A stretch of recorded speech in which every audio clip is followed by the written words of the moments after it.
eerie silence had taken over Anthony's home. Outside the door, 2 police officers struggled to break in, but the snow that had fallen overnight stood like a brick wall against them. Inside the warm, cozy living room, Anthony stood over a woman lying on the floor.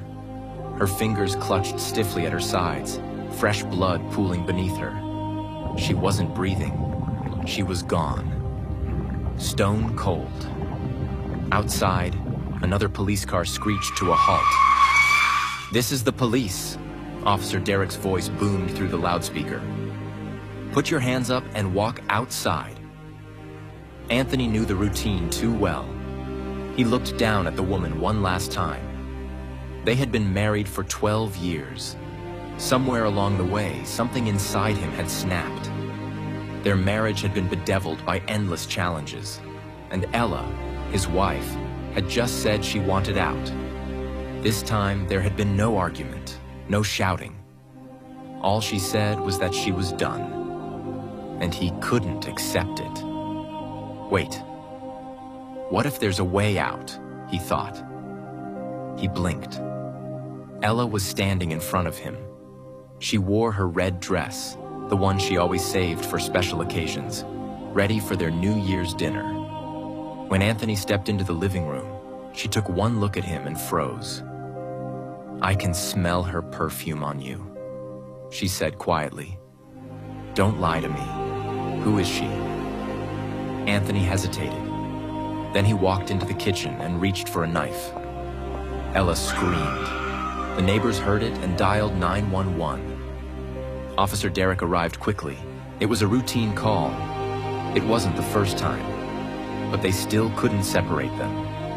"Ella," Anthony said, his hand clenched tightly around the knife. "Let's not do this." She stared at him, and in that moment, she knew she'd crossed a line. "What did you just say?"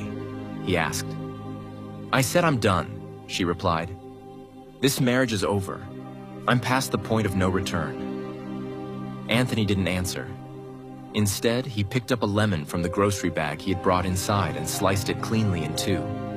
The sound of the blade cutting through the silence was horrifying, but Ella didn't budge. Her eyes never left the knife. It wasn't the first time he had held her in a tight corner. She knew him too well, or so she thought. He didn't have the nerve.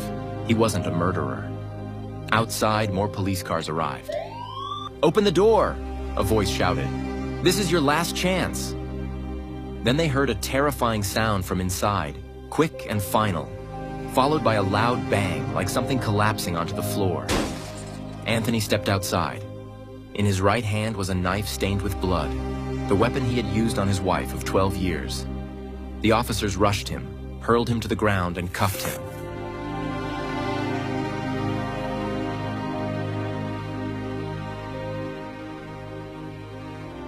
"Wake up," a voice whispered. "You're dreaming." It was Ella. Anthony laughed softly. He opened his eyes. Ella lay beside him, smiling. He kissed her forehead. "It's New Year's morning," she said. "Happy New Year, Anthony. I'm glad to be your wife." Anthony smiled back. If only she knew what he had just dreamt about. He sat up slowly, tense, staring into the distance. On the table lay the exact same knife. He closed his eyes. A voice whispered, "It is a premonition. They are coming for you."